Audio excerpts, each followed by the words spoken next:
Alrighty, what's going on, everyone? Thanks for tuning in again to the live stream. I tried this out a couple days ago over Wi-Fi, and while the quality of the actual footage and everything like that was fine, it looked like it was a little bit choppy because it was going over the Wi-Fi. So what we did was we ran a wire connection now. So now my laptop is connected through a wire connection. So even though the download and upload speed is the same, the camera is the same, the computer is the same, all that kind of stuff like that, now that's a wired connection, it should be better as far as the transferring information. So I'm trying out this live stream again. So as always, let me know in the comments how everything is, as far as like if the quality is good, if it's choppy or not, if the audio is good. And I'm just going to do a Q&A. I'm going to go over a little bit of information that I went over in the last stream, just because now that it's not choppy, and go a little bit more in depth, and also go over some new questions that people have submitted. And for those who care, is running at 720p, 30 frames per second, 3000 bit rate. I got the chat in there. It's on that side. I got the chat in there now, so I can easily see the chat and what's going on, everything like that, as far as what kind of questions you're all asking and what's going on with the live stream. But we'll see if anyone comes in, see as the questions come in into the chat, and also my Instagram stories. You can go ask on there, and then just see how things are holding up. Right now it's saying it's excellent connection, so that looks good. If you just want to see how my computer is holding it up as well, I can bring that over and show you all my laptop to see how it's struggling. So this is my i7-6600. It's using pretty decent amount of CPU right here. The rest of it is pretty fine as far as the memory and the GPU. It's just the CPU, because I don't have like a dedicated graphics card, is trying to use the CPU to run Google Chrome, run OBS, and also do the live stream. But we'll see what we can do here. So the first thing I just wanted to go over is as far as like what my plan is for the rest of the year. Some people are asking me, what meets I'm going to be at, or hey, what's going on with whole USAPL IPF stuff. People are always asking like, oh, why are you switching to this country? Are you switching to that country? Why aren't you switching? When are you going to switch? Since some other lifters are switching. And for those who don't know, I'll just make myself big real quick again. Is for those who don't know, as far as USAPL and IPF, I'll try to break it down as simple and as quick as possible, is that I disagree on drug testing. So IPF wants to do the drug testing one way, USAPL wants to do the drug testing a different way. And because of that, the IPF ended up suspending USAPL, I believe it was August 25th, for 12 months, or until they switch to the drug testing that the IPF wants. So right now, anyone who's a USAPL member, including myself, is suspended from any international events, as far as like, lifting, coaching, refereeing, scoring, all that kinds of stuff. So I'm no longer going to the Classic Worlds in Sweden to coach because there's no team. As of now, and most likely it's going to be the way it is. Next month, the North American bench press in Costa Rica, I can't go because I'm no longer the treasurer or the scoring manager right now. And then we're just sticking to all the meets in the US. So we'll see what happens with that. Part of the reason why people are switching is because the suspension applies to USAPL, since USAPL is not doing the drug testing that the IPF wants. But the lifters themselves didn't fail a drug test, they didn't cheat, they didn't do anything like that. So if they resign their USAPL membership, switch over to another member federation, then they can be a member of the IPF and go. So some lifters, or a lot of lifters, switch to USVI, the US Virgin Islands, and some of them are going to Worlds, some of them are waiting for next year. And then there was, one lifter switched to Egypt, one official switched to Costa Rica and stuff like that. So there are some people switching, but I'm not switching. I put the little, the gifts and everything like that, like, oh, I'm not leaving or anything like that. Here's what I have going on instead. So I'll switch back over to small, and we'll go to the calendar real quick on USAPowerlifting.com. You can go over there and see all the meets that are on the calendar that are currently sanctioned. So this weekend, here we go. I'm actually going here to California State Championships in San Jose. So they had posted that they needed help as far as referees, like national, international referees, and they were going to cover, plane tickets and stuff like that. So I said, hey, if you need me, I'll come and I'll work the 2 days. It turned out that this Ocala meet is going to be bigger than expected in Florida, and also had to change the meet director due to that whole USAPL IPF stuff. So it would have been better if I stayed and helped out with that competition. But since I had already committed to this competition, already got the plane ticket, hotel room, all that kind of stuff like that, that is where I'm going. So if you're going to be in San Jose for the California State Championship, I will see you there. I'll be there Saturday and Sunday, all sessions. Sometimes I'll be in the chair reffing. Sometimes I'll just be, walking around, helping out the scoring manager or whatever else they need help with, or jumping in for an American rec or something like that. But I will be there at that event the entire time. So if you want to hang out, I'm flying tomorrow morning, get there tomorrow afternoon. I'll be there for the early equipment check and stuff like that. Saturday and Sunday at the meet, and then fly Monday morning, fly back home. So that's what I got as far as the next meets. And then going from there, if I go over here to Florida real quick, so you can sort by state or level or month or anything like that. And then you can see all the Florida meets we have coming up. So I will be at all the rest of these. As far as North Florida Open, you can see I'm the meet director. October 9th and 10th, I'll be there. Our Collegiate State meet, November 21st, I'll be there. The week before this, actually, November 12th and 13th, we have our Florida Special Olympics Fall State Classic. It's not USAPL sanctioned, but for the past, 5-10 years, we've come in and we've run it for them because they need, the referees, the scorers, the equipment, all that stuff like that. So I'm the meet director for that one too. So actually the week before this, I'll be in Orlando for our Special Olympics meet, and then come back to Orlando the 21st for our collegiate meet. Then December 4th, we have our Tampa meet. December 12th, so now we're going, back to back weekends. December 12th, we have the senior games with the Florida Sports Foundation. This one is USAPL sanctioned, whereas the Special Olympics is not. So this one you can see on the calendar. I'll be running that as well. And then finish off the year with my event, which was the Seoul Open, December 18th. So that will finish off the year. This one, we've already hit our 55 lifter cap. I'm trying to see if anyone from the gym missed out on getting in, to maybe let them in. If they don't have anyone, then maybe we'll let a few more people in, depending on what session they are and everything like that. Or maybe if someone drops out. But for now, the registration for that is closed. And then we have these meets going forward in next year. I'm not 100% sure what's going to happen as far as next year, as far as what USAPL's plans are going forward, what the IPS plans are going forward. But for now, these are on the calendar, and I am the meet director listed for those as well. Just the registrations haven't opened yet because we're focusing on everyone registering for these next 1, 2, 3, 4, 5 meets that we have here on the calendar, with most of them already more than halfway full. So North Florida is almost full. The Collegiate State's more than halfway full. The Tampa meet's more than halfway full. Senior games just open, so that one's kind of at 0, but it's going to build up. And this one, we're already at capacity. So we're letting those fill up, see what happens, and then go from there. Let me check out again real quick the stream, see how everything is going. Looks like it is still excellent. So that covers my spiel about what's going on.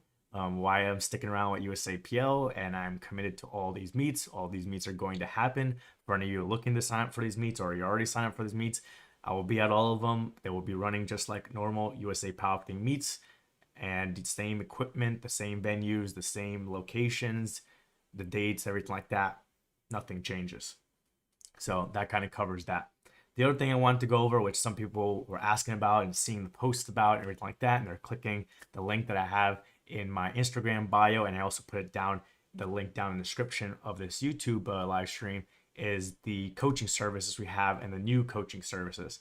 So if you go over to thestrengthguys.com, here under services, you can see our section for coaching services, and we have 3 main services, which is if you just want program design, which I kind of call it monthly coaching. You communicate with your coach on a month-to-month basis, and then you get the program, you go off on your own, and you have to be a little bit, self-sufficient. You have the program design and coaching, which I call the weekly or the unlimited coaching, because you do have unlimited correspondence. So this is for someone who wants more feedback. They want someone to be on top of them, make sure they're doing all the training, making sure they have the proper adjustments to their training, all that stuff like that. And then we have the nutrition and weight management for anyone who wants to do the nutrition aspect of things. But one of the new things that we added, and you go under services, actually the website here is messed up, but you can go right here, positions of power, and that is going to be the new service which we're offering, which is you can consider it another level below the program design only, for people who want a cheaper option and be more self-sufficient. So here now, instead of having the monthly access to the coach and getting the program design based on how the previous month went, these are pre-made templates based on how many days a week you can train, how much frequency are you doing for each lift, how much have you been progressing, everything like that. So then these you can go and do for a cheaper price. So here you can see $29.99 per month, or you pay the annual, you get 10% off. On top of the program itself, even though it is a template, you're going to get a lot of different things with that, including, like videos inside the app where you can look at technique, you can look at different ways to warm up. So you can see those things here, a mobile app. You got stuff as far as technique, different protocols as far as having RPE to adjust. And also you're going to have a community, which we have a Discord server. So you can join the Discord server. You can ask whatever questions from the coaches. So while it's not a set basis of unlimited correspondence or weekly or monthly, if you drop a question in there, then whenever a coach is free, they're going to go in and answer how you can maybe adjust a certain variation or how you can adjust the program. You have any questions about pricing or payment services, all that stuff like that, you throw it in there and the coaches will get back to you.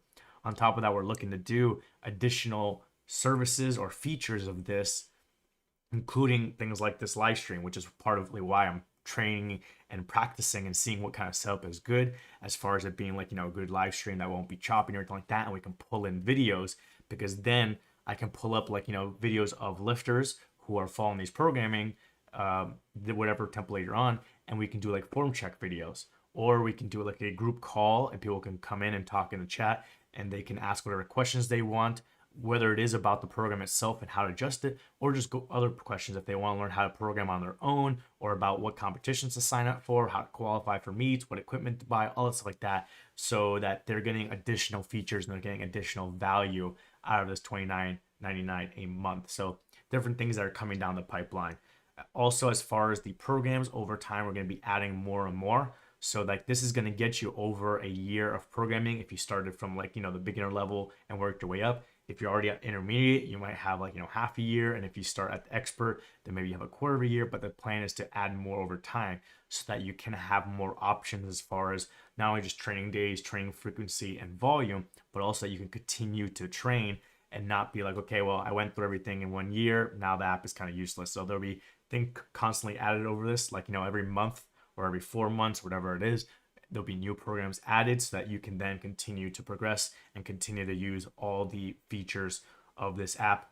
So you can go to, like I said, down in the description, or you can just go to positions to power.programs.app, or the link in my Instagram bio. You can go check it out and see as another coaching option. So now you have the unlimited option where the coach is in constant communication with you, making adjustments. You have the monthly option where you can talk to your coach on a month-to-month basis, get the programming and everything adapted for you specifically, technique specifically for you.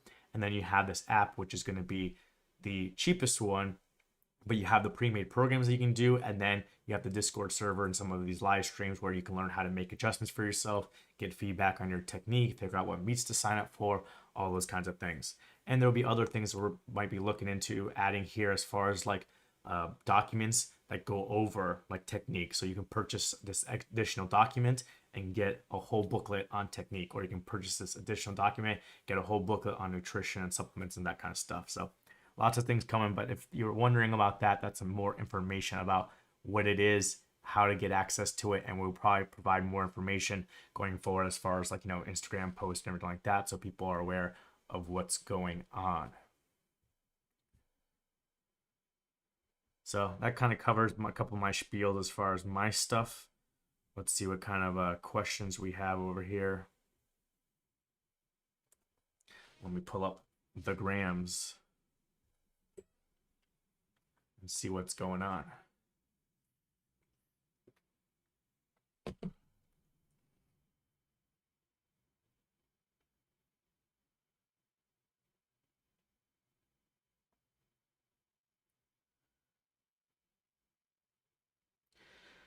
So a couple of questions were about already the stuff I went over, as far as people asking about, what's going on with USAPL and IPF, what's going on with me, am I switching, this and that. People asking about, is there going to be a new affiliate? And I feel like that's kind of a obvious question, that if USAPL doesn't want to agree to the IPF rules and doesn't want to, again, make the change or agree to do their stuff at some point, and the president said that in one of the letters that it submitted to the IPF, there's going to be a separation. So if neither side's going to agree and we're just going to sit like this, at some point there's going to be a separation. And so at some point there's going to be a separation, and then a new Fed that will come in to be the new IPF affiliate and do what the IPF wants. So then lifters that want to go to the IPF meets and follow the IPF as far as their form of drug testing. You go over here, you do that. Those who don't care about the IPF meets and want to stick with USAPL and USAPL's drug testing, you go and do that. So it's more of a when, I think, and not a if. I mean, I could be wrong because at any point USAPL could agree to what the IPF wants as far as drug testing, or the IPF can say like, "Oh no, we know we made a mistake, or we don't want to lose you," and kind of find a middle ground. So there's potential that that can still happen at this point, but it seems from what both parties are saying and what we're reading in the letters and everything like that, that there's going to be a separation at some point, and then a new affiliate will come. We'll see when that is, and all that information as far as that. And then people at that point, like I said, will have to decide as far as competitors, referees, coaches, meet directors, all that stuff like that. They pick where they want to go as far as which one they want to support. Let's see what else we got going on here.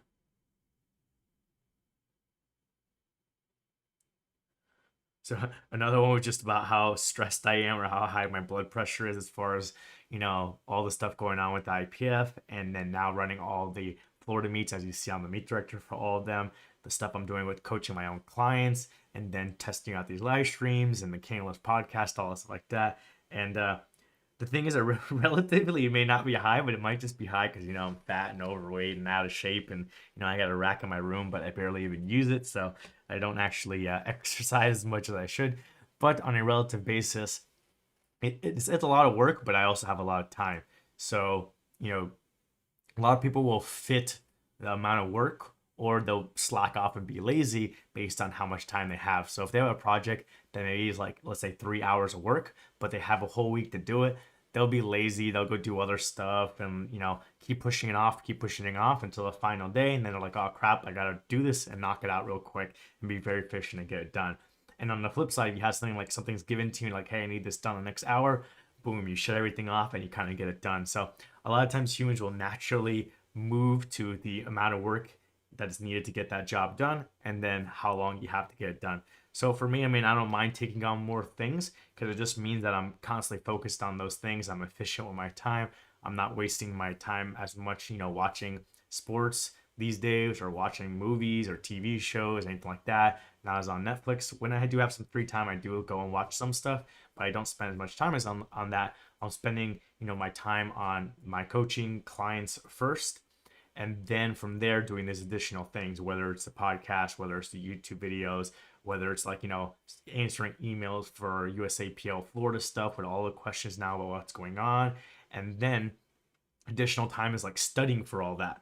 Okay, what can I do to be a better meet director? What can I do to be a better coach? What can I do to, make whatever it is better? So even if it is like, okay, we're making YouTube videos, how can I make my YouTube videos better? Like getting this camera, testing out this live stream. How can I make, the coaching better while like learning more about programming and learning new features on Excel and stuff like that. So it's then getting the work done, then going to how we can make the work even better, being more efficient, learning new things, and spending my time on that. And then any other additional time I have is like on other things, like, I still have to run the business, so I still have to like keep track of, revenue and expenses for myself, even though the Strength Guys pays me, doing my own quarterly taxes, doing my own retirement plans as far as 401k, Roth IRA, learning more about like finance and stocks and all stuff like that. So all my time is spent on that and not so much on the other things, which I don't care about as much anymore. Whereas before I used to watch like, every weekend, you'd be watching all of college football on Saturday and all of the NFL on Sunday and Monday and Thursday night, and then watching, UFC fights and watching the NBA when it's on. So now I don't watch as much. I stick mostly to UFC fights because it's like Saturday night and I can watch that when I'm not working on anything. Or I can always catch up on a later day, just watch the highlights, something like that on a Sunday or Monday. But the coaching is definitely taking on more and more, especially compared to like, the April to July timeline last year where I lost a bunch, slowly been building back up. So obviously more and more clients means more and more time getting people prepared. Like I have someone starting up next week and I sent out their training to them today with a video going over everything so that they can go look at it, give me any feedback if they want to make any adjustments before we get started. And so I knocked all that stuff out first. And now that I have some free time, I'm like, all right, let's test out the live stream and see how it goes. So you have to just kind of like, decide what you like doing. Just checking out the stream real quick. Decide what you like doing, and if you actually like doing it, then you should enjoy spending the time on it, all aspects of it. I know some people maybe like coaching, like let's say writing a program or like handling a lifter at a competition, and so they want to make it their business and realize they don't like all the other aspects of it. They don't like the marketing side of it, the business side as far as creating the business entity, figuring out your taxes, figuring out your expenses. Again, the marketing and advertising, how much to spend on it, researching and figuring out how to improve your product, what other features can you provide, everything like that. Some people don't like that as much, and they're like, and this isn't as much fun as I thought it would be, and they kind of stop. Whereas me, I enjoy all that stuff. I like being on my own, being self-sufficient, running my own business, rather than when I was studying and did my bachelor's degree in engineering and trying out for engineering jobs and having to drive through traffic to go to work and deal with other people and deal with meetings and stuff like that, and then going back through traffic to get to home. This is a lot easier for me. Let's see what questions we got in here.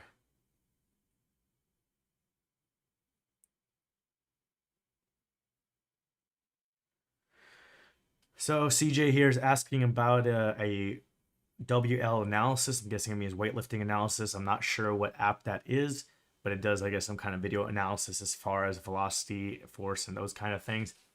What I would say is it depends on how it's tracking it. So you first want to be sure that's actually like correct information that you're getting. So the most accurate way of getting things like velocity would be to actually have a string on the bar that tracks the position of that string and the time it takes to move through that position. Anything outside of that has the potential of not being as correct because there's going to be possibilities where it has errors. So if you're using a camera base, which is what you're saying, is the camera correctly grabbing the point? So if it's grabbing a point on the barbell, what if it loses that point and then all your data is off? Or what if the point on the barbell itself moves and again the data is off? Or if you're tracking something on your body, let's say something like you're tracking your elbow and your elbow moves during your squat, then that can throw the data off. So you want to be careful and make sure the information is accurate. I use a free piece of software here. I'll pull it up real quick. If you just go to Google and then you search tracker, I believe it is physics software. So if we just tracker physics, you see this tracker video analysis and modeling tool, and this is open source. It's free. So I've used this before, but again, I have to ask specifically for my lifter to provide a good video. So it has to be a high quality video. You have to be able to track the end of the bar. So sometimes I've had a sticker in here that's like red or green, so it stands out from the rest and you can more easily track the sticker and have a direct side view, have the camera not moving. It shouldn't be a person holding the camera moving it, because then the movement of the camera is changing the data. So you want it on a tripod, have it in a good angle where it's not warped or anything like that. You also want something as a reference point. So let's say you have the plate on there. The plate's going to be a reference point. So you want to measure plate, see if it's a standard diameter or if it's different diameter, to give it some kind of unit to have as a reference point. So you can do that in this, and you can track that information and get the velocity and all that information here. Whether the camera does the same thing, it depends on how good the app is and how it does its tracking, all that kind of stuff like that. But if it does, you can use it possibly for things like if you're doing a side view, check out bar path and see how vertical your bar path is for the squat and the deadlift. Other things you can look into, like you said, the velocities, is if it's accurate, then you can use it for velocity-based training. So if you want to work up to, let's say, singles all the way up to 80%, you can track your velocity for 50%, 60%, 70%, 75%, 80%, and then create your force velocity curve or your velocity to your 1 rep max curve and see what your 1 rep max should be. And then what you can use is, let's say, the 80% as a gauge every week. So every week you work up to your single at 80%, see what that velocity is, and compare that to your graph and your standard, and see whether on that day you are faster than normal or slower than normal. And so that can give you a gauge of readiness or how fatigued you are. So if you're faster than normal, then most likely your readiness is higher. Or if it's been a long time, it's possible that you are a beginner and now you are better at moving the bar at slower speeds, and you've gotten stronger, and so your velocity is higher. And on the flip side, if your velocity is lower, then it could be a sign that you are fatigued and your readiness is down, and that your performance is going to be down for that session. So you can always use that as a guide to make adjustments. From there, you can also use it for, if you want to do it for like working sets, for like straight sets, you can see how your velocity drops from, let's say, the first rep to the third rep in a set, and then from set 1 to set 2 to set 3 and so on. How is your velocity dropping within the set, and then from set to set? And so if you want to, not produce fatigue or too much fatigue in a certain session, then you don't want to see that velocity drop. You want to be maintaining similar velocities from your first to second to third rep throughout all the sets. And once the velocity starts dropping, then at that point you stop the session. On the flip side, if you do want to build up a lot of fatigue and you do want the velocity to drop, you can allow that to happen and decide how much you want to drop. Do you want the velocity to drop 10%, 15%, 20%, and continue to do sets? Obviously being mindful of your rest time. You don't want to take 20 minutes rest just so that you can do another set. You want to be moving at a good enough pace, whether it's 3, 4, or 5 minutes, and letting that fatigue build up however much you want the velocity to drop. So you can use those things as a guide.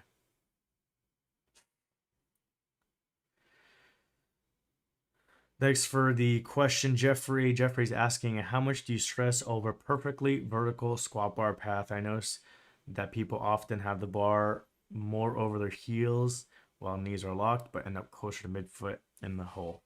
Yeah, so I don't focus on, dropping the weight down and doing tempos and everything like that to have a perfectly vertical bar path. We can want to improve it over time to a certain degree, and at certain point it's good enough where we don't want it to degrade. But there's other things that you may want to look at first. So you may want to look at, okay, is the movement you're doing safe? So don't take powerlifting out of it. First look at, okay, is the movement safe? Is there any major issues going on that could possibly lead to an injury? And you have to fix those things first. So for example, if someone's really flexing and extending the spine under load in a squat, then you may want to look into that first. You may want to stop, lower the weight, figure out what the issue is, figure out if they have to mess with the stance width, figure out if they have to improve their mobility, and they have to do a limited range of motion and slowly build it up over time. Things like that, to first have obviously a safe movement so you can consistently train and not have to deal with injuries. It's one thing to progress slowly. It's another thing to get injured and regress and watch everyone else be progressing regardless of speed. So you don't want to deal with some kind of major injury that's going to hold you back in the short term and the long term. So you want to look at that first.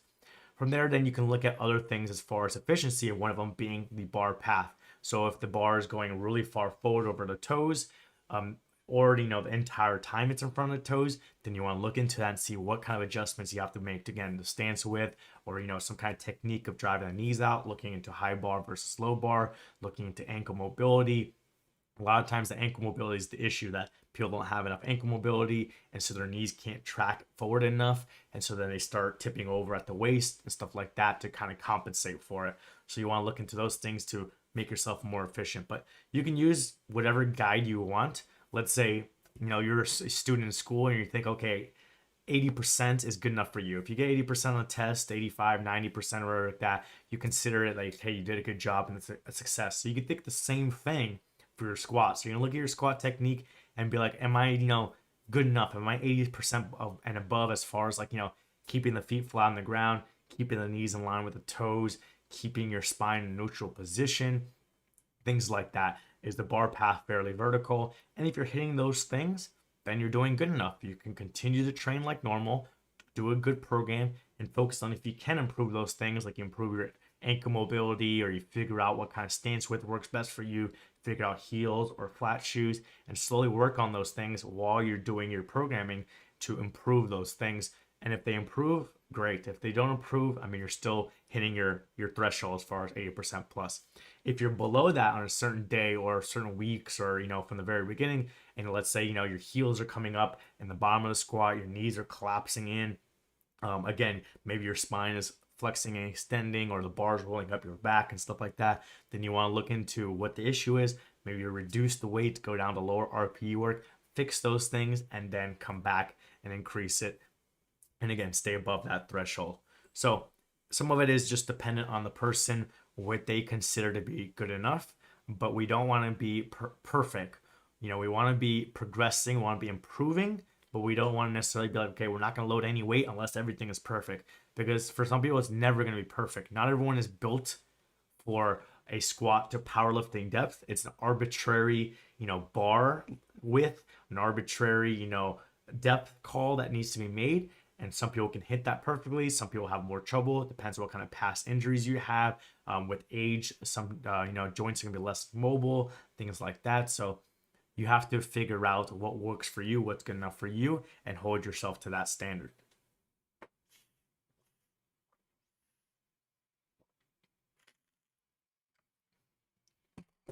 Oopsies. Let me see if I have any questions over on Instagram before I go back to the YouTube chat questions.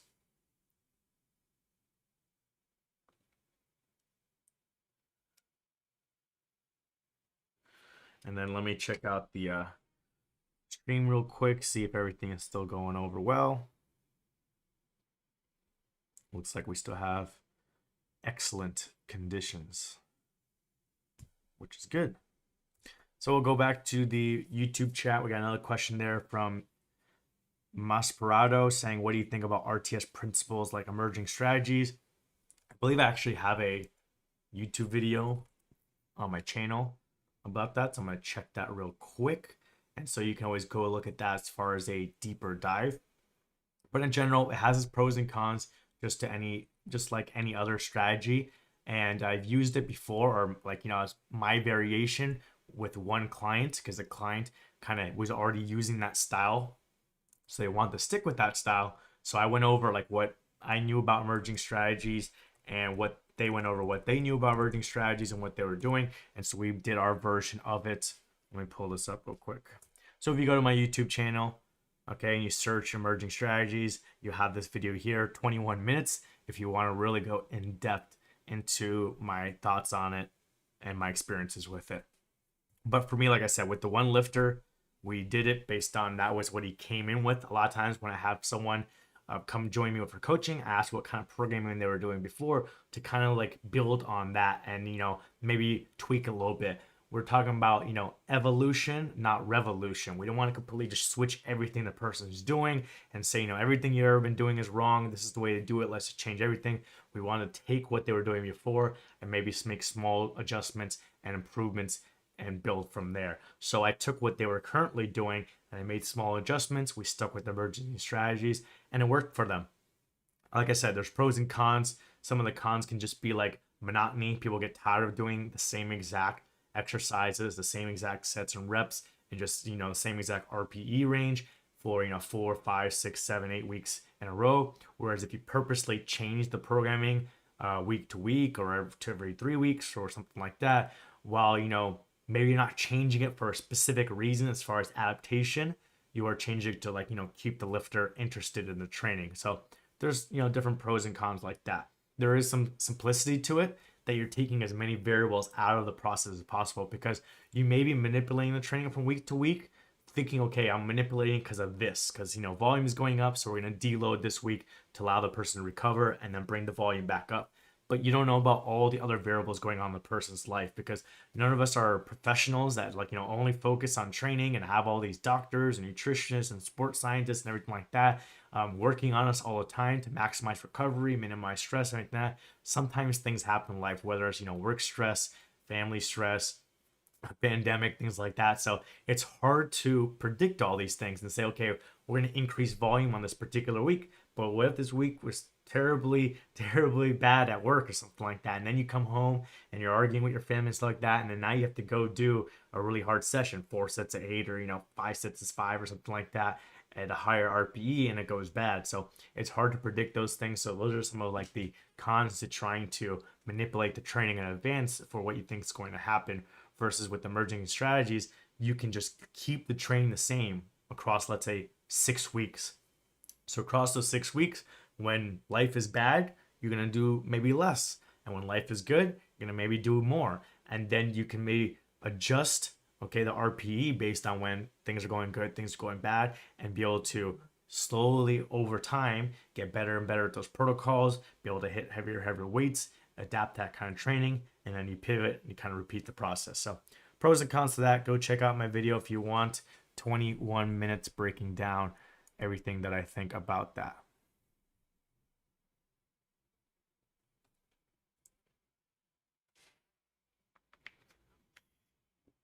Corey asking here about Mark Ripito Um, I don't follow him. Like I don't follow him on YouTube. I guess he still posts stuff regularly. Sorry, wrong screen. Right screen now. Mark Ripetode. Yeah, so you can see I don't follow Starting Strength, but I guess he's got 200,000 followers and he does post regularly. He just posted 4 hours ago. I don't even know if he's on Instagram. I don't follow him on Instagram either, so I don't know exactly what you mean, Corey, as far as like what he's been saying or what he's been doing. All I remember is like Mark Ripito when I first got in, like 10 years ago or even before that into the sport, and like seeing the starting strength programming and then all the variations there as far as like mad cows 5x5 and those kind of things. So that's what I know. I do have the practical programming for strength training, and I do have, I think, just the starting strength somewhere over here. I use a lot of my powerlifting books and engineering books sometimes to prop things up. So I got a light right here, and on top of books. Oh, here it is. I have it on top of my fundamentals of engineering design, my starting strength, and my practical programming book. So they're right here underneath the light. They're being used for that instead. But I do like some of the information on there. As far as the 3 lifts, I like how Mark Ripito teaches the deadlift the best. So if actually here I just kind of like search deadlift, and this is like some of the videos I used to share with people are these videos on deadlifting. Okay, and the step-by-step process, like especially this one, you can see how I've seen it, the deadlift in 5 steps. So I really like his deadlift the most. The bench, I don't know if he really teaches too much about the bench press, maybe a little about the arching. I do like how he teaches the overhead press. I do like how he teaches Romanian deadlifts. And then the squat, maybe that's the one that people have the most problems with the elbow position and maybe the toe angle and the hip drive and that kind of stuff like that. So it's hit or miss, I guess, when you look at all those different compound movements as far as which ones people agree with these days and which ones people don't. Deadlift obviously is the one I agree with the most. And then the stuff he has in practical programming, I think there's good stuff in there as far as basics of how to get into strength training, not just powerlifting training, excuse me, and then how to kind of like, slowly make your training more complex over time, but starting off simple, not starting off super complex at the beginning. So I think he has good stuff as far as that. I don't know what new stuff he's put out and what weird stuff he's said. So I can't help you there, Corey. And I don't do enough 5s. I mean, I do start off a lot of programs with 3 sets of 5 is the very first session of the very first day of the very first week as like an introductory. And so they might be doing 5s and 3s, but from there quickly we're going to like 6s and 4s, 7s and 5s, maybe 8s and 6s. So I guess maybe I don't do enough 5s. And then the other thing I guess mentioning in general is that if you don't like someone or you don't agree with someone and it's it's not worth your time, don't spend the time. Don't watch the videos. Don't pay attention to it. Like I have no idea what Mark Ripito is doing. I don't really care. I don't think there's any benefits to me spending my time reviewing that stuff. I think I spend that time listening to other coaches that, again, I may not agree with every single little thing with that coach, but I think their information is good. It's good for me, for something for me to think about, maybe for me to change my mind or implement, versus someone like Mark Ripito and Starting Strength that I just don't spend the time. So same thing for you. If you guys don't like them, don't care, don't waste your time on it.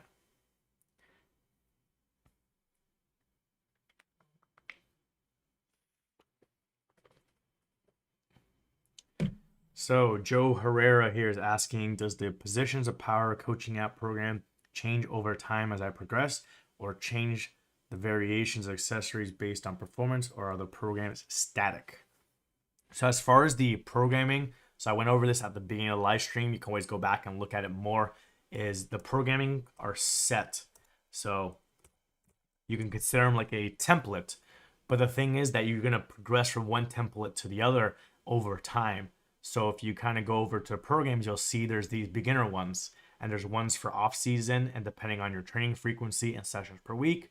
Then there's ones for like on season, again, by depending on sessions and frequency. Then you have intermediate ones, off season, on season, different sessions, different frequency. And then you have the expert ones. So the way the program is going to change for you and progress for you is you're going to figure out where to start from and then go through. So if you're a complete beginner, you start at the beginner, you work your way from off season into on season, then you go to, intermediate, do off season, on season. Eventually one day you would go to expert. And so you can progress through those, and the training will change, the volume will increase, that kind of stuff. But if you go and do the same exact one again, if you do this beginner off season and then you go do it again, it's the same program. There's still going to be things that you can change.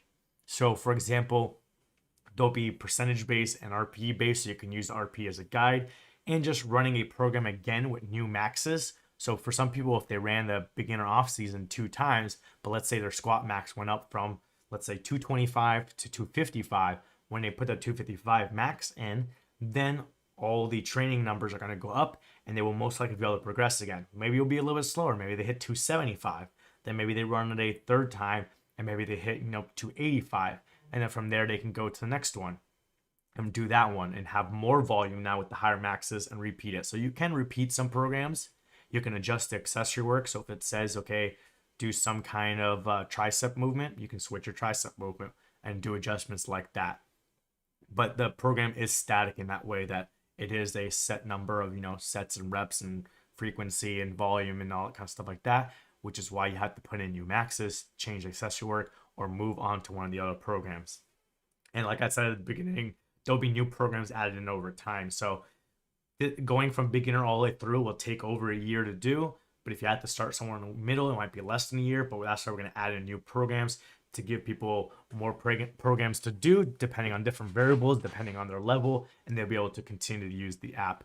Also, like I had mentioned, we have a Discord server where you can ask about questions about how to change things if you want, or maybe learn more about your own programming. And part of the reason why I'm testing out this live stream setup here and seeing how good the quality is with my internet and everything like that is that then we can also do live streams for the people that are subscribed to the Position of Power and answer whatever questions they have. If you want to go over programming, if you want to go over form checks, if you want to go over questions about the specific templates, then we will do that in a live stream and give more value to the people who are signed up.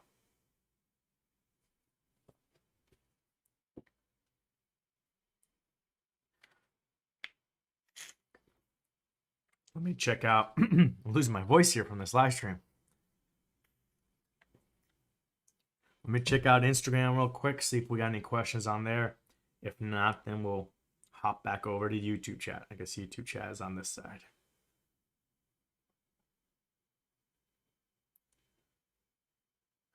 No questions on the grams.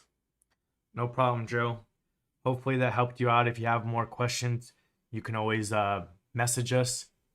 You can message me on Instagram. Down the description below is my Instagram. You can message King of Lifts. You have the FAQ here.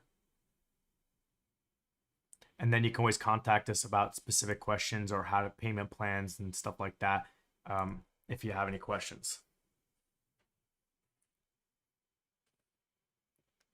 Sorry, I didn't show my my screen for the FAQ, but if you go to positionofpower.programs.app, we have the programs, we have the FAQ here, some of the features here as far as you're gonna get warm-up plans, technique videos, and a Discord, and then you can always contact us on social media for other questions. You have over here the King of Lifts direct link right there.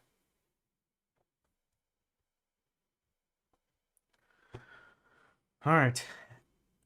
LV Lifts says tips for keeping the bar close while performing sumo deadlifts. I have an issue where sometimes on the initial pull from the floor, the bar drifts away slightly. So you have to see, it's subjective, the word slightly, how much it is. So you want to film from the side, put your phone on a tripod or something like that. Don't have someone moving so you can see the bar path and see how much it's moving. If it's very minor, it might not even be worth worrying about. If it is a very drastic, like, U shape or something like that, where it's kind of going forward, maybe past your knees and then coming back into you, then you want to look into your starting position. A lot of the problems with deadlifts, whether it's conventional or sumo, is the starting position. So on squat and on bench press, you can go and you can set up and you can do your descent and you can be in the position that you want going into the bottom. In the deadlift, you have to start from the bottom. So you have to figure out what your bottom position is by just setting up and being in the proper position. So you want to look into that of where the bar is. and then where your starting position is. So you want to make sure the bar is over your midfoot. You don't want to have it way too close to your shins. You don't want to have it over your toes. You want to have it directly over the middle of your foot. And then from there, that's why you want it to go vertical. So if it's over your toes and then it's coming back into you, part of the reasons why it's coming back into you, it's not vertical, is because it's too far forward and you're maybe sitting down too much and pushing the bar forward too much. On the flip side, if you're doing some kind of like stiff leg deadlift where the hips are super high and it's basically just using your back and the bar is really far close to your shins and not over the midfoot, then it could be drifting because maybe something you're yanking the bar and then it's swinging forward or something like that. So something weird could be happening. So you want to make sure, film your lifts, film it from the side view on a tripod, see where your starting position is as far as the bar over the midfoot, see where your bar path is, and go from there. You may have to look into other things like, are your hips shooting up real quick out of the bottom? If they are, then maybe again, you're sitting down too much, you're pushing the bar forward. You may have a forward shin angle versus a vertical shin angle, and you don't have any tension in the hamstrings, which is causing the hips to go up. So different things like that, you're gonna have to go analyze and see what the issue is.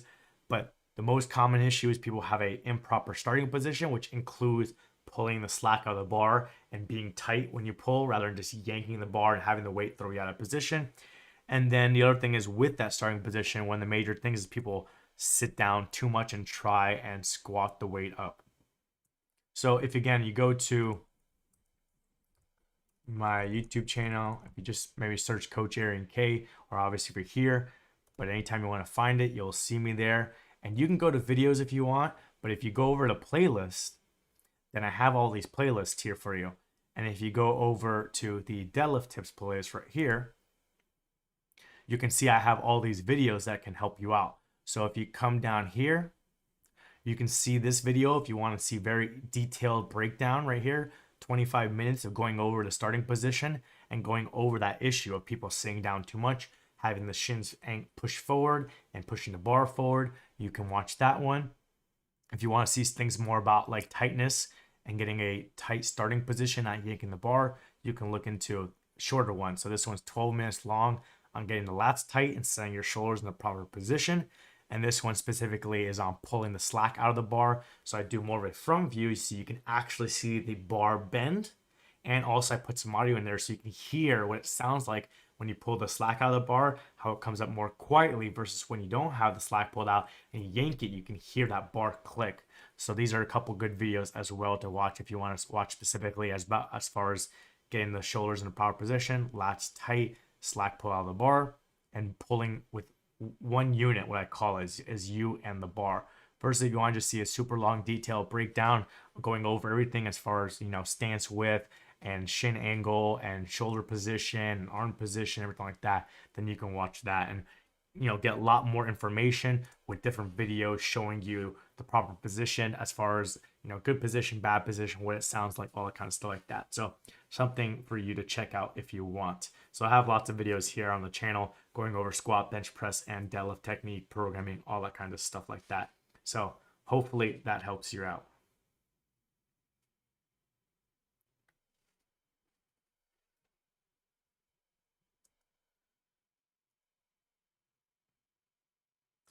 We're at 50 minutes at this point, so I'll see if there's any other questions, but at that point, maybe I'll stop it and then go back and watch it and see how the quality is and everything like that. It seems like it's much better with the wired connection versus a couple days ago when I was doing the wireless connection.